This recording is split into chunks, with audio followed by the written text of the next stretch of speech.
So I recently made some money from a startup that I shut down in November 2021. Now, you might be thinking two things: I'm lying or I'm bragging. My goal of this video is not to lie and not to brag. It's to try and inspire you, to show you that nothing that you're doing is ever wasted.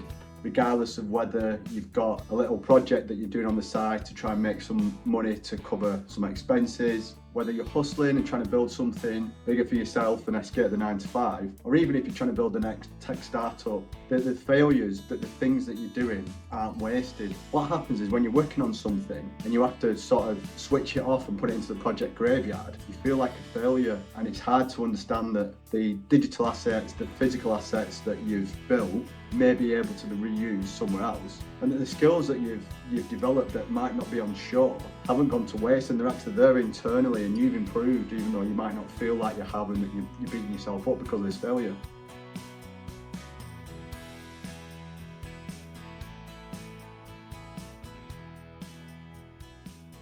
So recently I got a Stripe notification and it was for £17. That doesn't sound like a lot, but a few days later I sent an email follow-up, and the person that had bought the product for £17 then bought another product for $25. And that's not going to make me rich, not going to be able to retire. But the crazy thing is that all that information that I put together and that I was able to sell was from assets from a failed startup that I'd had to shut down. You may think that the product's still there and people are using it. They're not. The marketing site isn't there anymore. Domain isn't live anymore. I let it expire, so I don't even know if someone's taken it on or not. The code isn't live because there was hosting costs associated with it, so the code is just sat in a load of repositories. I'm not doing anything with it. Even the databases and third-party accounts I've just deleted, so it's not coming from that either. So how is it possible? Right, well, let me explain. The startup I'd built was a product called Outflash, and it was an add-in for Outlook that basically turned Outlook's new message screen into an email marketing tool, basically.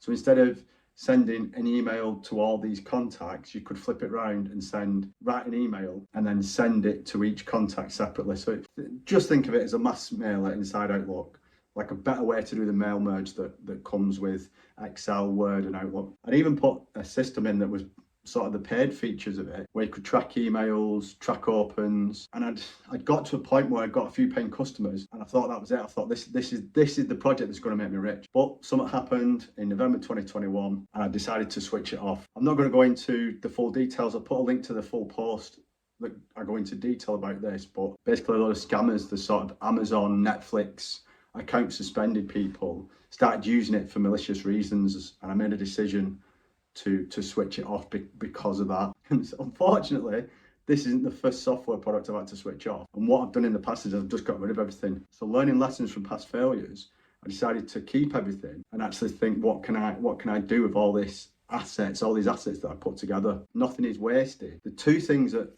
initially happened that was amazing was I focused on using SEO to try and get the website, marketing site, ranking high on Google. So I had all these blog posts that were ranking actually on the first page of Google under the marketing site for the product. And then internally, I'd sort of been able to develop this skill of finding blog posts to write, doing research, and then actually taking action and writing the blog posts and getting them onto Google and getting them to climb the rankings. So them were the first two things that I'd learned from this failed project. So I took all the content from the site, exported it, put it into my personal blog, and then was thinking, right, what can I use? What is actually not relevant to the software product that doesn't exist, but I can use that's like generic for Outlook, that I can just try and keep going, and that was ranking in the past, and see if I can rank it again, but this time on my personal site, which I'm never going to switch off. So taking it from over here to over here and keeping it up and running. And also what I'd done in the lockdown of 2020, I'd taken this marketing course. It's about building sales funnels basically, and trying to use paid ads to get people into your product, and then trying to grow that and scale that and get that as your full-time business. I think one of the things that the bad side of the course was they rush you through it because it's a 30-day challenge. They rush you through it. And I spent a lot of money and a lot of time trying to get all these assets together for all these different sales funnels. And Outflash, the add-in I built, was my test bed, the thing that I was going to use as the learnings on top of to try and promote and expand. But in taking this course, I was doing a lot of work and spending a lot of money. So I was trying to cut back costs in my personal life, because you never know what was going to happen back in sort of May 2020, the whole world looked differently, and we didn't know what we were going to do, so we were trying to tighten my belt. But then going through this course was making me spend money on other things, and I wasn't quite happy about doing that. But again, coming back to the goal of this video is to say that all that effort isn't wasted, because you've actually got a suite of digital products that I could reuse in other things, other businesses, personally. So when I decided to shut down the adding, I looked at all the assets that I had from the course, and then sort of the 12 months after doing the course that I had from running the product and trying to build it. And I ended up with a list of assets. So I ended up with 90 plus Outlook email templates. I had 7 code repositories, basically the software product itself. I had 7 ebooks that I'd put together. I had 2 email checklists that I'd put together. And I had this collection of like related YouTube videos around Outlook project management and all sorts of other sort of professions as well. It doesn't sound like a lot, but there was a lot of effort to get all that together. Even though I decided to shut down the software, the code, and more importantly, all these assets were sat there, and deciding not to delete them was a great decision. So fast forward to the start of 2023, and all these blog posts that I'd moved from the old marketing site, from the add-in, to my personal blog, started ranking on Google. I've got another software that I'm promoting called Elementary Analytics. I won't go into the ins and outs of the product, but it allows me to track data from different sources, sort of marketing data. And I was finding that I was getting more and more traffic coming to my site from Google search. So what I noticed was over a 90-day period, I was just getting more and more impressions and more clicks from Google search onto my personal site. I thought, this is amazing, unbelievable, finally starting to get like blog post ranking. So I started digging deeper to find out which pages were ranking the highest and what sort of keywords I was ranking for as well, and what the sort of click-through rate was for each sort of page and keyword. In fact, the top blog post, not just even the top 3, the top blog post was a blog post titled 40 Outlook email templates for project managers, which is a blog post from the old add-in. And then if I looked at the keywords for my top 10 searches, it was all related to project management email templates, and it was just driving all this traffic. So it goes to show that the effort of creating the posts and also the skills I'd learned from research and writing hadn't gone to waste. I now had traffic coming to my website that perhaps I could do something with. One of the things that pisses me off about marketing advice is they go, find what's working and double down on it. That's just stupid advice, because we all know that. That's what we're trying to do. We're trying to find out what's working. And also, like, what does the doubling down look like? How do you continually make improvements on that thing that's working? So that's what I was trying to find out. Now I had these blog post that was ranking, and the blog post that was ranking well, you can still find it, still on my blog, is titled 40 Outlook email templates for project managers.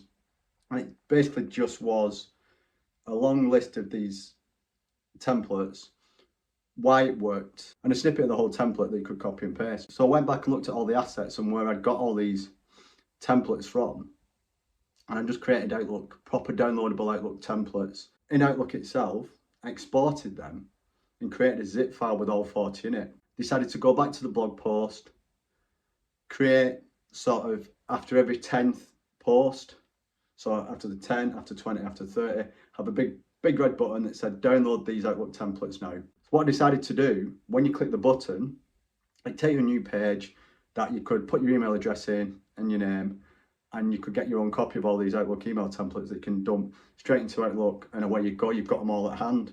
And they had little placeholders as well that you could swap out and put the company name or the person's name or whatever. So they're really usable assets, and it's beneficial for people because they're obviously Googling to solve this headache. So you can do it from there and then. It's amazing. And like I said, the value of not wasting the skills and these assets, it's a win-win. And once I started getting these email addresses, I decided to see if I could sell another asset from Outlook to see it would be useful for people. So once they clicked download the templates, I took them to sort of this middle landing page where I'd promote another asset, which was this other ebook I'd created called Project Management Using Outlook.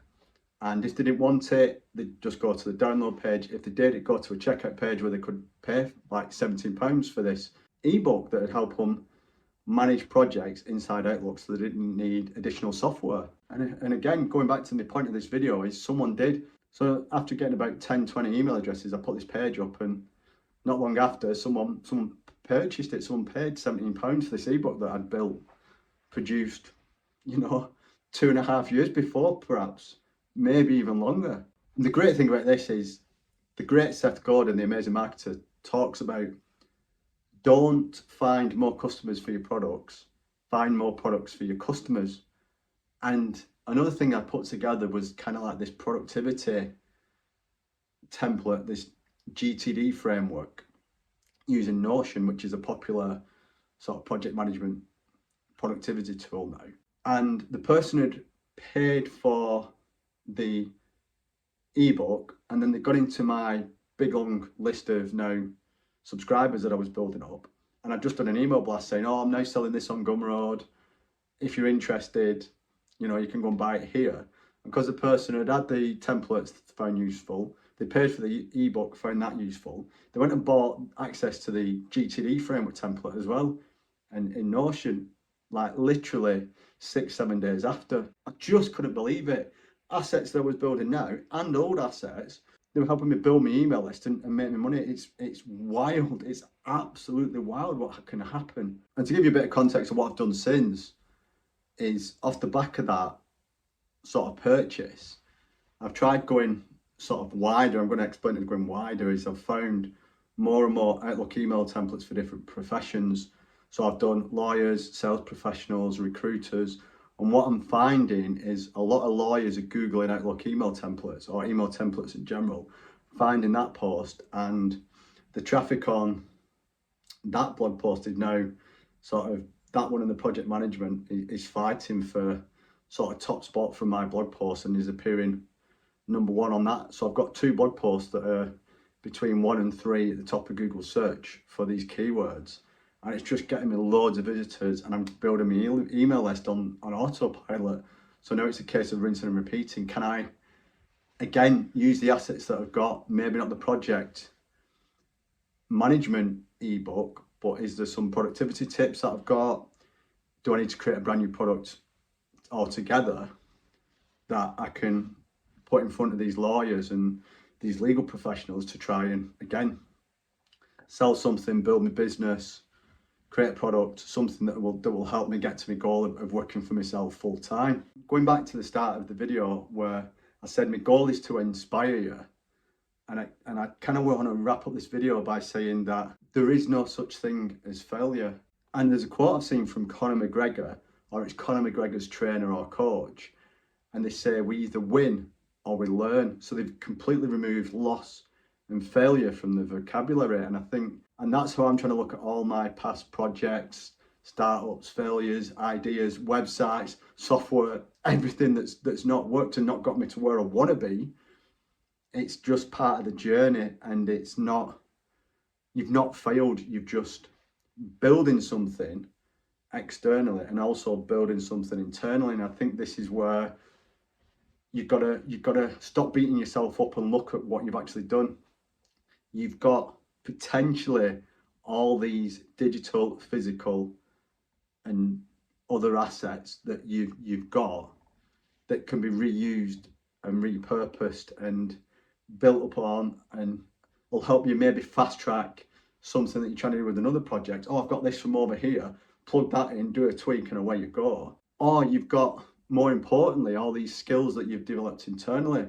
So from running the startup, taking the course, I've now got SEO skills. I've got the ability to create an opt-in page that people can then give their email address. That's not free. They're giving me something in return. But the way I've packaged that up, that people are doing it again and again and again and again and again. And also then creating sales pages and landing pages to then sell a product or write a sales email, internal skills that you need to be able to promote and market whatever you're working on. They've not gone to waste. In fact, I didn't have them when I started building Outflash. And there's no way for you to go, this is what I've now got. It's hard to reflect in the time, but 18 months after the fact, I can review and see all these skills that I'm now stacking up on top of the coding that I've done from a professional point of view. I'm now stacking marketing on, and it's just going to be an exciting journey to try and get to where I want to. So don't beat yourself up. If something goes wrong, you've not failed. You've built something, and also you're building your own skills that are just going to set you up for success further down the line. Don't give up. You only fail if you quit. Stick to it.